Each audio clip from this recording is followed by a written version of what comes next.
네, 네. 네, 오늘 시민주도 검찰개혁 형사소송법 개정 추진 방향 토론회 개최의 뜻을 모아주신 우리 김용민 의원님을 비롯해서 서영교 의원님, 최혁진 의원님, 박은정 의원님께 깊이 감사드리고요. 또 오늘 발제와 토론을 준비해 주신 학계 전문가와 법조계 관계자 여러분께도 깊은 감사의 말씀을 드립니다. 오늘 보니까 다 법사위 의원님들이신데 국회 교육위원장이 이렇게 와 있잖아요. 그래서 제가 이거 내가 끼워도 되는 자리인가 했더니 또 교수님들이 많이 계셔서 교육위와 억지로 좀 연관을 시켜봅니다. 사실 오늘 이제 여기에 참석하게 된 배경은 뭐 국민들의 그 눈높이와 똑같습니다. 사실 지난 검찰의 역사성, 특히 검찰의 이제 흑역사, 더욱이 윤석열 정권 때 보여준 검찰의 이 타락한 이런 모습을 보면서 제가 교육위원이었지만 이 검찰개혁은 반드시 우리가 완성돼야 된다라는 이제 생각을 했고요. 우리 지난 정부 때도 뭐 김대중 정부, 노무현 정부, 문재인 정부 때도 검찰개혁을 추진했지만 사실 우리 국민들이 만족할 만큼 큰 성과를 못 보이다가 우리 이제 이재명 정부가 들어와서 최근에 이제 검찰청 폐지를 국회에서 통과시키고 이제 수사와 기소를 완전히 이제 분리하는 그런 이제 큰 검찰 개혁의 성과를 보이게 됐습니다. 근데 이런 분위기 속에서 많은 국민들께서는 많이 이제 좀 안도의 한숨을 쉬시고 또 우리 국회의원들도 예전보다는 상당히 지금 마음이 좀 느슨해졌는데 특히 우리 김용민 의원님과 저는 이거 느슨할 때가 아니다. 뭔가 우리가 좀 더 촘촘하게 우리 입법을 더 보완해서 검찰 개혁 확실히 뿌리 뽑자 이런 각오를 서로가 용기를 불어넣으면서 이런 이제 대화도 했다는 말씀을 드립니다. 저는 오늘 그 토론회와 좀 결이 다른 얘기일 수 있지만 제가 가장 좀 중점을 두고 있는 거는요 바로 이 검찰의 기소권입니다. 근데 수사와 기소가 분리돼도 검찰의 이제 기소권이 유지가 될 텐데요. 검찰의 기소한 거 또 불기소한 것을 과연 누가 볼 수 있느냐? 우리가 지난 정권 때 보면 김건희, 뭐 최은순, 뭐 윤석열 또 많은 검사들의 부정과 비위에 대해서 다 불기소했잖아요. 근데 그 불기소했던 것을 아무도 볼 수가 없습니다. 다만 뭐 재정신청이라는 제도가 있지만 이 재정신청은 정말 소수가 재정신청을 해도 인용률이 0.6%밖에 안 됩니다. 전혀 이거는 국민들에게 도움이 되지 않는 형식적인 제도다. 그러기 위해서 불기소를 누군가 봐야 되는데 사실 가장 이제 우리 법 체계에서 맞는 것은 법원이 보는 게 전 맞다고 봅니다. 다만 법원도 지금 뭐 사람이 많이 부족하다고 그래서 저는 법원이 볼 것이냐 아니면 경찰의 불송치를 검사들이 보니까 검사의 불기소 사건은 경찰이 같이 좀 호환하면서 같이 좀 체크를 하면서 권력의 어떤 형평성을 유지하는 것도 방법이라 보고요.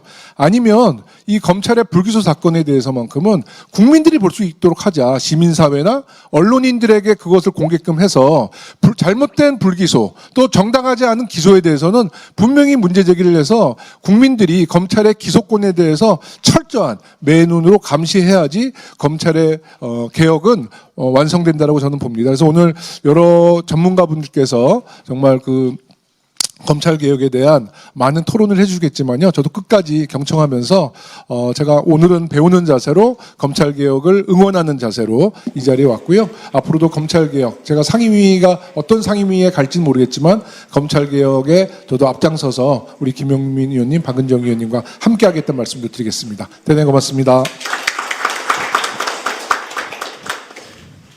예, 다음으로 축사 말씀 감사합니다.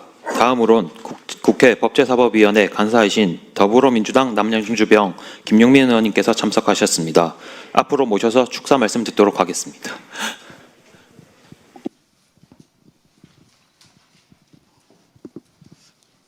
네, 반갑습니다. 김용민 의원입니다.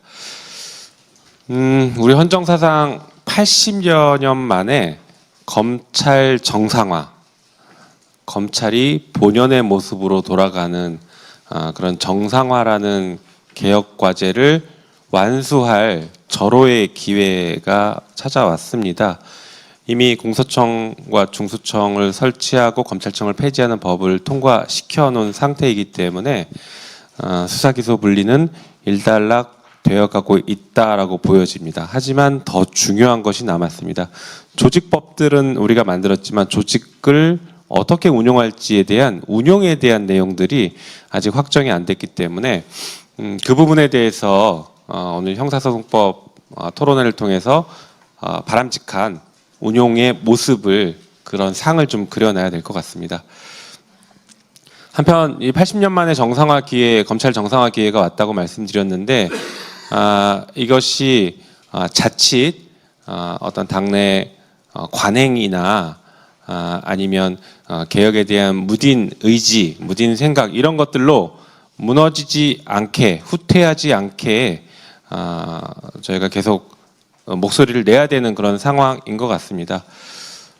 특히 검찰개혁과 관련해서는 검찰개혁이 법으로 입법으로 완수되기 위해서 필요한 길목길목마다 역할을 하는 자리 혹은 의원들이 있는데 현재 제가 지금 하고 있는 법사위 간사 역할도 그 중에 하나라고 생각은 합니다만 하반기에 법사위 위원장이 돼서 이 부분을 좀 제대로 마무리 짓고 싶다라는 제 희망을 여러 번 말씀을 드렸습니다. 안타깝게도 무산됐습니다.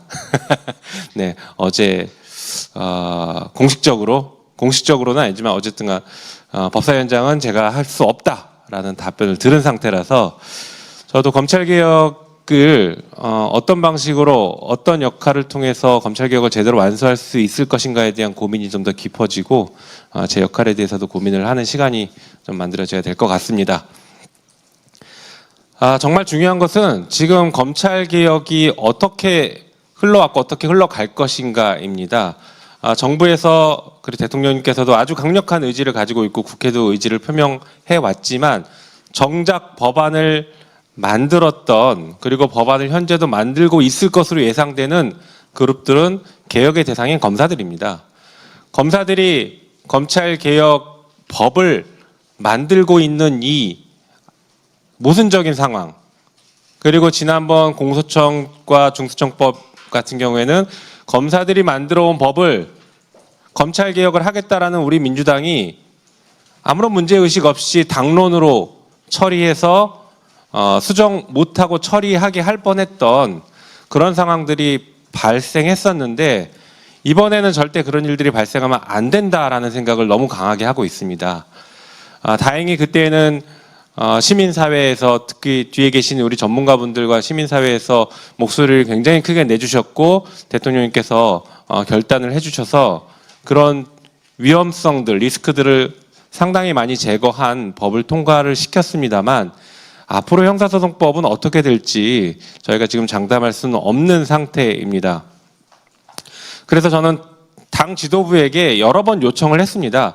앞으로 6월 이후 지방선거 이후에 정부가 가지고 오는 법안에 대해서 아마 검사들이 주도해서 법을 만들기 때문에 보안수사권을 포함한 직접수사권과 관련돼서 여러 곳에 우리가 바로 찾기 어려운 여러 곳에 장치들을 만들어 둘 것이다. 그렇기 때문에 정부 입법이 넘어왔을 때 우리가 현장에서 즉각 이 법은 이런 문제가 있다라는 것을 분석하고 수정을 요구하거나 하기 쉽지 않다라는 생각이 듭니다. 그래서 우리가 당이 먼저 형사소송법에 바람직한 안을 만들어놔야 된다라고 생각합니다. 그래서 당 지도부에게 여러 번 건의를 드렸습니다. 우리가 먼저 안을 만들자.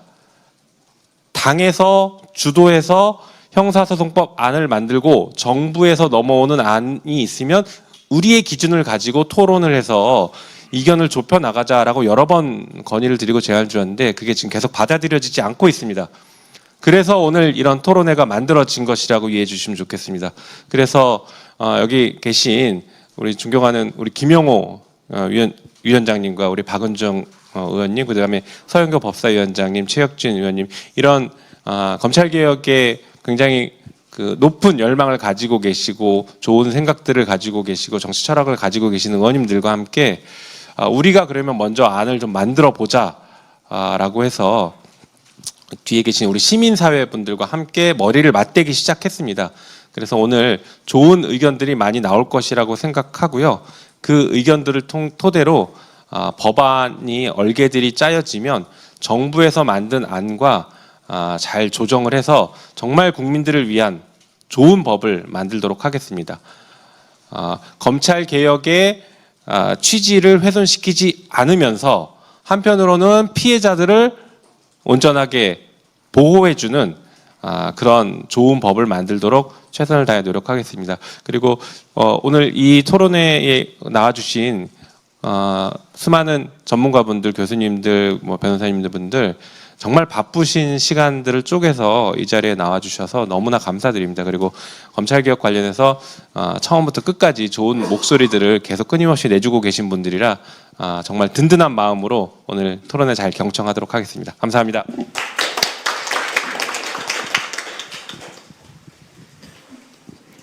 네. 다음으로 국회 법제사법위원회 위원이신 조국혁신당 박은정 의원님께서 참석하셨습니다. 앞으로 모셔서 축사 말씀 듣도록 하겠습니다. 안녕하세요. 저 조국혁신당 국회의원 박은정입니다. 오늘 이 시민이 주도하는 형사소송법 개정안 이 토론회 마련해 주신 또 우리 김용민 의원님, 또 김영혁 위원장님, 또 법제사법위원장인 서영교 위원장님, 그리고 최혁진 의원님 모두 감사드립니다. 그리고 자장을 맡아주신 또 우리 한인섭 교수님, 발제를 기꺼이 맡아주신 그 한동수 변호사님, 윤석열 검찰과 저와 함께 윤석열 검찰, 윤석열과 싸웠던 분입니다. 그리고 황문규 교수님 너무너무 감사드립니다.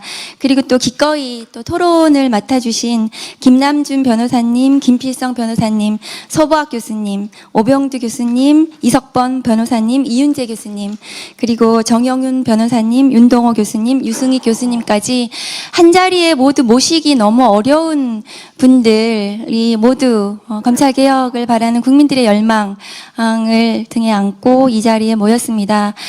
이분들과는 지금 그동안의 검찰개혁 그 전쟁 국면에서 모두 함께 어깨를 걸고 맞서 싸워주셨다고 생각합니다. 그리고 이제 그 형사소송법 개정안을 마련을 앞두고 있습니다. 사실은 이 형사소송법 개정안은 국회가 만들어야 됩니다. 왜냐하면 우리가 조직법인 공소청법과 중수청법은 그것이 조직법이기 때문에 정부에서 만드시는 게 맞습니다. 그렇지만 형사소송법은 국회 법제사법위원회 소관 법률이고 그것이 그 현장에서 검찰개혁 국면에서 어떻게 작동되어야 하는지, 검경이 어떻게 협력해야 하고 국민들을 위해서 어떻게 형사사법 체계가 그 운영이 돼야 되는지는 국회에서 그동안 수십 년 동안 저희들이 논의했고 토론했고 법안도 마련되어 있습니다. 그래서 법사위에서 국회에서 형사소송법 개정안을 마련하고 주도하는 그것이 명백히 맞습니다. 그래서 정부에서 의견을 내주시는 것이 맞습니다. 오늘 검찰개혁 추진단에서 또 소중한 분들이 이 자리에 와 계신다고 알고 있습니다. 그래서 검찰개혁 추진단에서 형사소송법을 아마 지금 논의 중에 있고 또 많은 의견들을 국민들의 의견을 또 듣고 계시는 중이실 텐데요. 저는 한 가지 아쉬움이 있습니다. 아까 우리 존경하는 김용민 의원님께서도 말씀하셨다시피 검찰은 개혁의 대상이지 주체가 될 수 없습니다.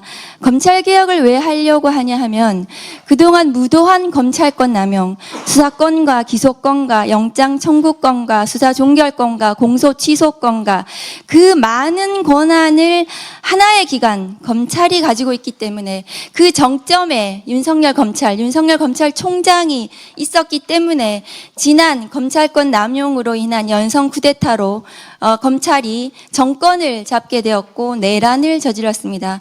우리가 검찰개혁의 초심으로 돌아가야 합니다. 수사와 기소가 분리가 되어야 국민이 바라는 검찰이 될 수 있습니다. 그런데 지금 검찰개혁 추진단에서 검사들이 이 형사소송법 개정안을 만들어서는 안 됩니다. 수사권을 놓치지 않으려는 검사들의 수사권 언론 플레이가 너무 극심하고 그것이 급기야는 경찰을 비난하고 갑자기 2026년 검찰개혁을 하겠다니까 경찰은 너무나 무능하고 부패하고 돈을 받아먹고 사건을 암장하고 그런 경찰이 되었습니다. 그렇지 않습니다. 무능한 경찰도 있고 부패한 검찰도 있습니다. 그것은 그것은 비리와 관련된 것은 검경에 대한 비리와 관련된 시스템에 의해서 그것은 걸러져야 됩니다. 다만 우리가 형사사법 체계를 고민할 때 정말 국민이 바라는 검찰개혁을 어떻게 할 것인가는 전 국민적으로 이 사안을 들여다 봐야 된다고 생각합니다. 제가 한 가지만 말씀드리겠습니다. 아마 이 보안 수사건, 사실은 수사건이죠. 보안 수사를 검사가 한다는 규정은 형사소송법 어디에도 없습니다. 보안 수사의 주체는 형사소송법 197조의 2, 검사가 요구해서 경찰이 하는 것이 보안 수사입니다. 검찰은 2차 수사, 재수사를 하는 것입니다. 이 수사건과 관련해서 검찰에서는 그것이 국민을 위한다고 오늘도 언론에서 마지막 안전장치이다. 이렇게 언론이 얘기하고 있습니다. 언론에 검찰이 호도하고 있습니다. 그렇지 않습니다. 범죄에 대응하는 것은 검경이 어떻게 협력할 것인가는 선진국 모든 검경이 범죄에 대응하기 위해서 협력하고 있습니다. 어떻게 수사 완결성을 높이기 위해서 검경이 협력해서 국민을 위해서 국민의 인권을 보장하고 범죄 피해자를 보호할 것인가를 우리가 고민해야 되는 지점입니다. 그런데 아마 검찰이 수사권, 보안 수사권이라는 미명으로 아마 형사소송법을 만들어 올 텐데요. 제가 예상합니다. 어떻게 만들어 올 건가 하면 구속사건, 공소시효 임박사건 등 대통령령으로 정하는 사건 이렇게 만들어 올 것입니다. 대통령령으로 우리는 무한 확대해서 수사권을 가지려고 할 것입니다. 저는 검찰이 그렇게 형사소송법을 만들어서는 안 된다고 생각합니다. 구속사건은 보안 수사를 거의 하지 않습니다. 왜 하지 않는가 하면 영장 판사가 구속사건 기록을 봅니다. 영장 검사가 구속영장을 청구합니다. 그리고 나서 주인 검사에게 갑니다. 영장 단계에서 두 사람의 법률가가 이미 이 사건은 구속하기에 충분하다고 판단한 사건입니다. 그런 사건들은 보안 수사가 더 필요하지 않는 사건들입니다. 그럼에도 불구하고 보안 수사가 필요하다면, 재수사가 필요하다면 구속사건 범죄 사실 A, B, C, D 중에 E라는 범죄 사실이 수사가 필요하다고 하면 사건을 분리해서 A, B, C, D는 구속 기소하고 E만 사건을 분리해서 경찰에 보안수사 요구를 하면 됩니다. 검사가 반드시 수사를 해야만 그 수사를 완결성을 유지하는 것이 아닙니다. 공소시효 임박 사건을 보안수사, 재수사해야 된다고 검사가 계속 주장합니다. 제가 검찰에 통계를 내놓으라고 했습니다. 공소시효 임박 사건 이틀 남겨놓고 검찰에 송치하는 사건 있으면은 우리 검사실에 자료를 내놓으라고요. 지금까지 자료가 안 옵니다. 그런 사건 없습니다. 우리 수사준칙의 검경은 공소시효를 앞두고 있는 모든 사건에 대해서 검경이 미리미리 협력하도록 되어 있습니다. 그렇게 수사가 진행이 되고 있습니다. 검찰이 구속사건, 공소시효 임박사건 등등에 대해서 마치 수사가 필요하다고 계속해서 언론에 호도하지 않아야 된다고 생각합니다. 오늘 이 자리가 과연 우리가 국민이 바라는 검찰 개혁을 어떻게 가져갈 것인가를 충분히 논의하는, 이렇게 모시기도 어려운 이런 분들을 모시고 고견을 듣는 좋은 자리가 되었으면 좋겠습니다. 저도 후반기에 국회에서 검찰 개혁 마무리 형사소송법 개정안이 제대로 국민들이 바라는 법을 만들 수 있도록 열심히 노력하겠습니다. 감사합니다.